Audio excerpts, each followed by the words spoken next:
दोस्तों, RD coaching classes में आपका स्वागत है। आज हम क्लास 10th के अर्धवार्षिक पेपर आईटी और आईटीएस की स्टडी करेंगे, तो आप लेक्चर के अंत तक मेरे साथ बने रहिए। पहला प्रश्न है, लिब्रे ऑफिस राइटर में टेम्पलेट क्या है?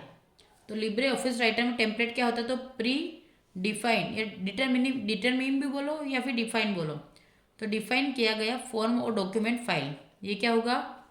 लिब्रे ऑफिस राइटर में टेम्पलेट होगा। तो टेम्पलेट एक, अगर टेम्पलेट होता है क्या, तो टेम्पलेट एक पहले से तैयार किया गया डॉक्यूमेंट होता है जिसमें फॉर्मेटिंग, लेआउट और स्टाइल पहले से सेट होती है। फिर नेक्स्ट क्वेश्चन है, निम्नलिखित में से कौन सी इमेज फाइल के लिए सही फाइल एक्सटेंशन नहीं है? तो अगर फाइल एक्सटेंशन की बात करें तो ओडीटी सही फाइल एक्सटेंशन नहीं है। फिर आता है कि CALC में स्प्रेडशीट फाइल की एक्सटेंशन क्या होगी? तो इसमें अगर एक्सटेंशन फाइल की बात करें तो ODS होगा, .ods। फिर निम्नलिखित में से किसे डेटाबेस का उदाहरण माना जाता है? किसे डेटाबेस का उदाहरण माना जाता है? तो इसमें डिक्शनरी को, टेलीफोन डायरेक्टरी को, मार्क्स रजिस्टर को, तो सभी को माना जाता है। फिर नेक्स्ट क्वेश्चन है, निम्नलिखित में से कौन छोटे बच्चों को अनुचित संबंधों में फंसाता है? तो छोटे बच्चों को अनुचित संबंधों में कौन फंसाता है? तो ऑनलाइन प्रीडेटर्स। कौन फंसाता? ऑनलाइन प्रीडेटर्स फंसाते हैं। नेक्स्ट क्वेश्चन है आपका, रिक्त स्थानों की पूर्ति कीजिए। तो पहला है इसमें स्टाइल विंडो के शीर्ष पर पहले 6 बटन की श्रेणी चुनने के लिए होती है, तो क्या बोलेंगे इसे? स्टाइल्स। क्या होगा? स्टाइल्स। जहां तक आप इस पेपर में इंग्लिश का ही यूज करें, स्टाइल्स। ठीक है, स्टाइल्स विंडो के शीर्ष पर पहले 6 बटन स्टाइल की श्रेणी को चुनने के लिए स्टाइल्स का चयन करते हैं। सेकेंड है, रिक्त स्थान से विशिष्ट आउटपुट के लिए इनपुट का पता लगाने में मदद मिलती है। तो किससे मदद मिलती है? तो ऑडिटिंग से। किससे मिलती है? ऑडिटिंग से। तो ऑडिटिंग से विशिष्ट आउटपुट के लिए इनपुट का पता लगाने में मदद मिलती है। नेक्स्ट आता है, रो फैक्ट्स का गठन करते हैं। तो रो फैक्ट्स का गठन करते हैं, तो रो फैक्ट्स का गठन डेटा है ना, रो फैक्ट्स डेटा का गठन करते हैं। किसका गठन करते हैं? डेटा का गठन करते हैं। फिर आता है, एडिट की जाने वाली तालिका को दृश्य में प्रदर्शित किया जाता है। तो एडिट करने वाली तालिका को डिजाइन, क्या बोला जाएगा? डिजाइन, है ना। तो आप डिजाइन लिख लीजिएगा, DESIGN, डिजाइन। तो एडिट की जाने वाली तालिका को डिजाइन में प्रदर्शित किया जाता है। नेक्स्ट क्वेश्चन है, ग्राहकों और उत्पादों के बीच एक संबंध का उदाहरण है। तो ग्राहकों और उत्पादों के बीच एक संबंध का उदाहरण है बहु से बहु, है ना। क्या हो जाएगा? बहु से बहु। ये वाली बहु नहीं है, यानी कि मेनी वाली। तो आप ये वाली बहु ना समझे, मेनी टू मेनी संबंध का एक एग्जाम्पल है।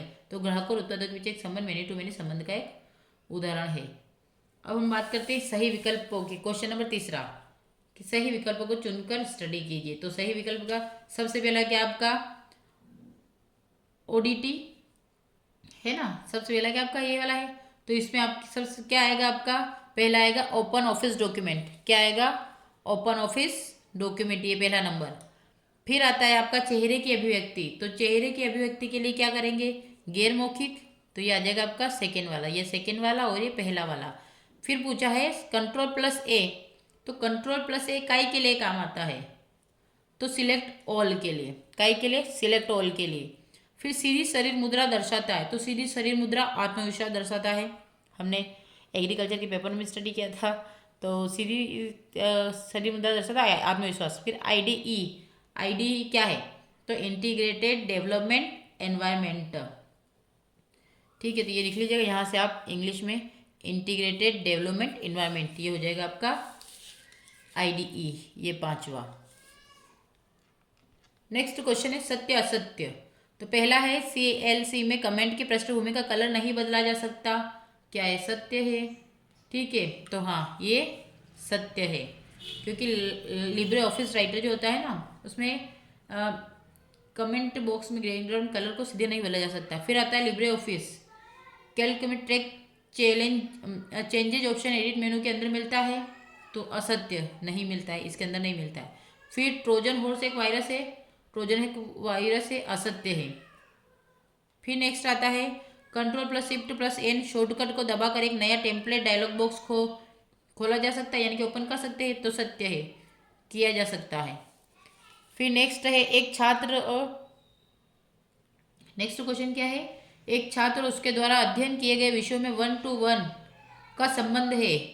असत्य, 1-to-1 का संबंध नहीं है, क्योंकि यह छात्र कई विषय पढ़ सकता है और एक विषय कई छात्रों द्वारा पढ़ा जा सकता है, इसलिए यह मेनी टू मेनी संबंध है, ना कि, तो आप लिख लीजिएगा मेनी टू मेनी संबंध है। ठीक है, अब हम बात करते हैं नेक्स्ट क्वेश्चन नंबर 5 की। तो हम यहाँ से लेके क्वेश्चन नंबर 5 से लेकर तो इसके लास्ट तक क्वेश्चन कौन सा है, यहाँ तक स्टडी करेंगे 13, 14, 15, 16, 17, 18, 19 एंड 20। तो हम 20 क्वेश्चन जो कि 7 नंबर के लिए है, यहाँ तक हम स्टडी करेंगे। अब हम बात करते हैं क्वेश्चन नंबर 5 की। TOC यानी कि टेबल ऑफ कंटेंट को परिभाषित कीजिए। क्या होगा, टेबल ऑफ कंटेंट। तो TOC टेबल ऑफ कंटेंट एक सूची होती है जिसमें किसी दस्तावेज या रिपोर्ट के सभी अध्यायों, शीर्षकों और उपशीर्षकों को उनके पृष्ठ क्रमांक सहित दिखाया जाता है। अर्थात यह दस्तावेज की सामग्री का सारांश होता है और उसे व्यवस्थित रूप में प्रस्तुत किया जा सकता है। नेक्स्ट क्वेश्चन है, स्थायी विकास क्या होता है? सस्टेनेबल डेवलपमेंट का अर्थ क्या है? स्थायी विकास का अर्थ है ऐसा विकास जो वर्तमान पीढ़ी की आवश्यकताओं को पूरा करे परंतु भविष्य की पीढ़ियों की आवश्यकताओं से समझौता ना करे। क्या होगा कि स्थायी विकास का अर्थ है ऐसा विकास जो वर्तमान पीढ़ी की आवश्यकताओं को पूरा करे परंतु भविष्य की पीढ़ियों की आवश्यकताओं से समझौता न करे, अर्थात पर्यावरण, समाज और अर्थव्यवस्था के बीच संतुलित विकास। फिर नेक्स्ट आता है गोल सीक। गोल सीक क्या होता है? तो गोल सीक एक स्प्रेडशीट टूल है जो किसी दिए गए परिणाम को पाने के लिए आवश्यक इनपुट का मान खोजने में मदद करता है। उदाहरण, यदि किसी फॉर्मूले का परिणाम 100 चाहिए तो गोल सीक बताएगा कि कौन सा इनपुट होना चाहिए। तो ये आपका गोल सीक वाला आंसर हो जाएगा, तो आप इसको देख लीजिएगा या स्क्रीनशॉट ले लीजिएगा। फिर नेक्स्ट क्वेश्चन है 8वां, फॉर्म और क्यूरी को समझाइए। तो फॉर्म क्या होता है? तो डेटा एंट्री के लिए एक उपयोगकर्ता अनुकूल इंटरफेस होता है। यह डेटाबेस में डेटा जोड़ने, संपादित करने या देखने के लिए प्रयोग होता है, तो इसे फॉर्म कहा जाता है। और क्वेरी के लिए डेटाबेस से विशिष्ट जानकारी प्राप्त करने का साधन है। यह एक प्रश्न के रूप में डेटा को छांटता या फिल्टर करता है। नेक्स्ट क्वेश्चन, लक्ष्य क्या है? स्मार्ट लक्ष्यों में एस का क्या अर्थ है? तो लक्ष्य क्या है?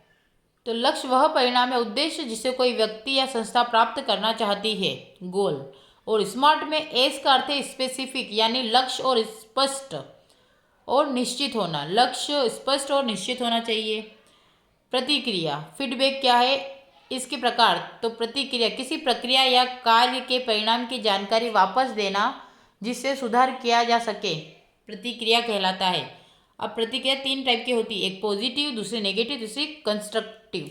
पॉजिटिव की बात करें तो पॉजिटिव फीडबैक जो होता है अच्छा प्रदर्शन जारी रखने हेतु प्रोत्साहित करता है कि आपको ऐसा करना ही चाहिए क्योंकि आप अच्छा कर रहे हैं, आप और आगे बढ़े, इस प्रकार से आपका पॉजिटिव फीडबैक हो गया। नेगेटिव त्रुटियों को सुधारने के लिए सुझाव देती है।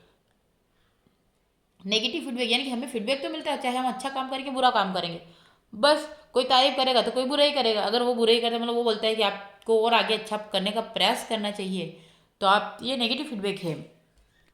क्या हो जाएगा आपका? Negative feedback. तो नेगेटिव फीडबैक त्रुटियों को सुधारने के लिए, है ना, सुझाव देती है। और कंस्ट्रक्टिव फीडबैक सुधार और विकास है तो संतुलित राय देती है, यानी कि ना तो पॉजिटिव देगी ना नेगेटिव, दोनों के बीच की जो देखिए वो कंस्ट्रक्टिव फीडबैक। फिर आता है रिलेटिव या एब्सोल्यूट हाइपरलिंक के बीच अंतर। तो रिलेटिव हाइपरलिंक केवल फाइल या फोल्डर का सापेक्ष पद दिखाता है और जो एब्सोल्यूट हाइपरलिंक होता है यह पूरी यूआरएल या फुल पाथ जैसे http://example.com फाइल दिखाता है। फिर आता है जब फाइलें एक ही लोकेशन पर हो तो उपयोगी। ठीक है, रिलेटिव हाइपरलिंक क्या बोलता है कि जब फाइलें एक ही लोकेशन पर हो तो उपयोगी है। और एब्सोल्यूट क्या बोलते हैं, किसी भी स्थान से लिंक किया जा सकता है। फिर आता है पोर्टेबल होती है और ये जो होती है पोर्टेबल नहीं होती है, तो आप इसको भी एक बार देख लीजिएगा। फिर नेक्स्ट क्वेश्चन है कंप्यूटर के प्रदर्शन को कैसे बढ़ाया जा सकता है।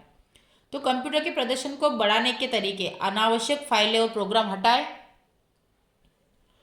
ठीक है, यानी कि अगर आपका कंप्यूटर धीरे काम कर रहा है तो उसको बढ़ाने का है कि अनावश्यक फाइल और प्रोग्राम हटा दे, रैम और स्टोरेज बढ़ाए, एंटीवायरस सॉफ्टवेयर से सिस्टम को सुरक्षित रखे, नियमित रूप से सिस्टम अपडेट करते रहे, है ना, नियमित रूप से सिस्टम अपडेट करते रहें, और डिस्क क्लीनअप और डिफ्रेगमेंटेशन करें, डिस्क क्लीनअप और डिफ्रेगमेंटेशन करते रहें। ये आपका हो जाएगा कंप्यूटर के प्रदर्शन को बढ़ाने के तरीके।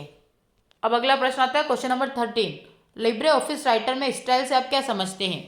तो लिब्रे ऑफिस राइटर में स्टाइल पूर्व निर्धारित प्री डिफाइंड फॉर्मेटिंग का एक सेट होता है जो दस्तावेज के विभिन्न भागों जैसे फ़ॉन्ट, रंग, आकार, पैराग्राफ, शीर्षक आदि को समान रूप से फॉर्मेट करने में मदद करता है। इससे दस्तावेज आकर्षक और एक समान दिखता है। एक उद्यमी की 5 विशेषताओं को समझाइए। तो 5 विशेषता कौन कौन सी। नवोन्मेषी, जोखिम उठाने वाला, दूरदर्शी, नेतृत्व गुण और आत्मविश्वासी होना चाहिए। तो हम पहले 1 बाय 1 करके स्टडी करते हैं। नवोन्मेषी कैसा होता है ना, इनोवेटिव, नए विचारों तरीकों को अपनाता है। फिर जोखिम उठाने वाला, रिस्क टेकर, जोखिमों को समझकर निर्णय लेता है। दूरदर्शी, भविष्य की योजनाएं बनाता है। फिर नेतृत्व गुण, दूसरों को प्रेरित और मार्गदर्शन करता है। आत्मविश्वासी, अपने निर्णयों पर विश्वास रखता है। फिर डीबीएमएस के 5 लाभ लिखिए। तो डीबीएस यानी कि डाटाबेस मैनेजमेंट सिस्टम, इसका फुल फॉर्म याद रखिए, डाटाबेस मैनेजमेंट सिस्टम होता है। चाहे तो लिख लीजिए डाटाबेस मैनेजमेंट सिस्टम।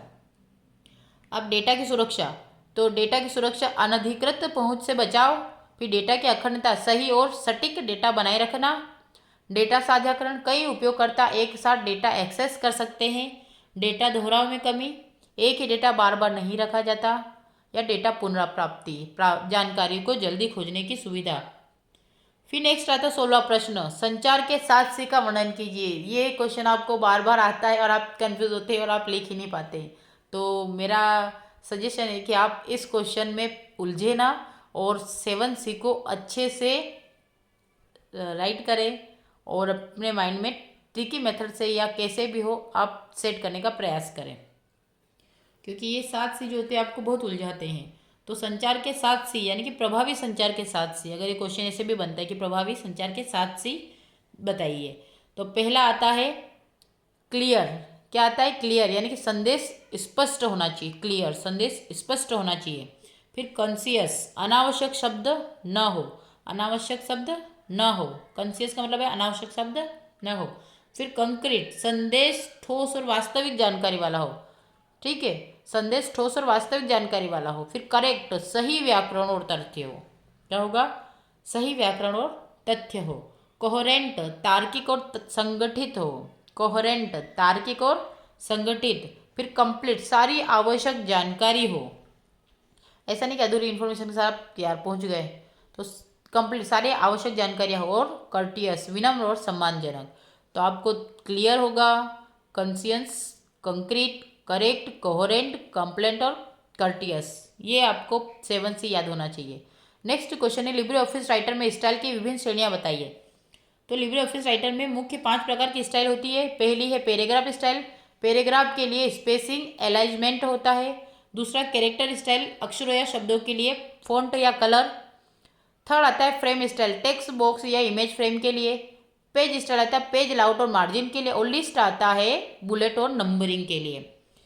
फिर आता है मैक्रो। क्या है, मैक्रो रिकॉर्ड करने के चरण लिखिए। तो मैक्रो में मैक्रो कमांड्स एक समूह होता है जो दोहराए जाने वाले कार्यों को स्वचालित करने के लिए प्रयोग किया जाता है। क्या होता है मैक्रो, कि मैक्रो कमांड्स का एक समूह होता है जो दोहराए जाने वाले कार्यों को स्वचालित करने के लिए प्रयोग किया जाता है। अब मैक्रो के चरण होते हैं, मैक्रो रिकॉर्ड करने के चरण। तो टूल्स मेनू में जाए, यानी कि मैक्रोज, फिर रिकॉर्ड, फिर मैक्रो चुने। उसके बाद फिर वह कार्य करें जिसे आप रिकॉर्ड करना चाहते हैं। फिर स्टॉप रिकॉर्डिंग पर क्लिक करें और मैक्रो को नाम दें और सेव करें।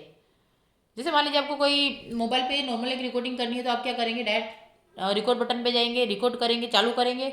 उसके बाद आप जो भी आपको रिकॉर्ड करना है वो सुनेंगे या बोलेंगे। उसके बाद उसको स्टॉप करेंगे और फिर सेव करेंगे, उसको नाम दे देंगे, बस ये काम। तो निम्नलिखित को समझाइए। 1-to-1 रिलेशनशिप, एक तालिका की एक प्रविष्टि दूसरी तालिका की केवल एक प्रविष्टि से जुड़ी हो। एक तालिका की एक प्रविष्टि एंट्री दूसरी तालिका की दूसरी एंट्री से जुड़ी होती है, तो उदाहरण उसे क्या बोलते हैं, 1 to 1 रिलेशन।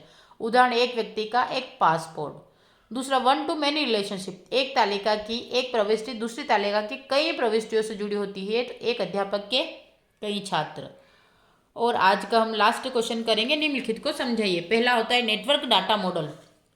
क्या होता है नेटवर्क डाटा मॉडल?